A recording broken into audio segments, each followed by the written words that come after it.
Unfortunately, I think it is time to discuss what a groyper is, because a lot of people were just finding out this week what a Charlie Kirk was, or at least a very sanitized version, and now we have to discuss what a groyper is because a lot of people are rightly confused. It is unfortunate that we have to spend any time, any brain capacity on acknowledging this group of manufactured psychopaths or the dark recesses of the internet whence they came.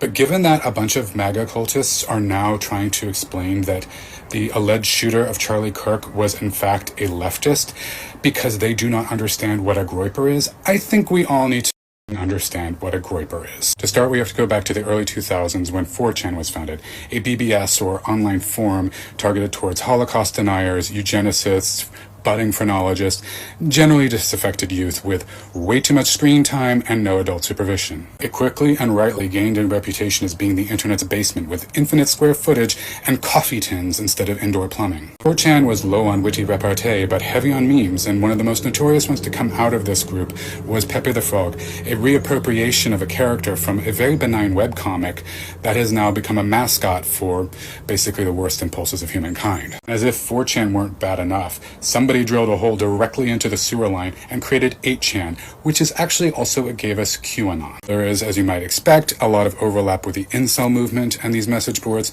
but we won't get into that. The point is, it is just a perfect hothouse of nihilism and sadism of the most adolescent kind. To call these groups a community is kind of actually giving them too much credit. They are largely leaderless, although they do have a figurehead in Nick.Fuentes. If you were tracking some of the more salacious news after Trump's election earlier this year, you might recognize the name because this little grand poobah of the groypers got himself in a little hot water. On one of his live streams, America First, he promulgated the phrase, "Your body, our choice," in response to all the women out there. It's basically saying that their consent was no longer required now that Trump was back in office. Obviously, a lot of people were not charmed by this, and he was doxxed and kind of had to run crying literally to his mother.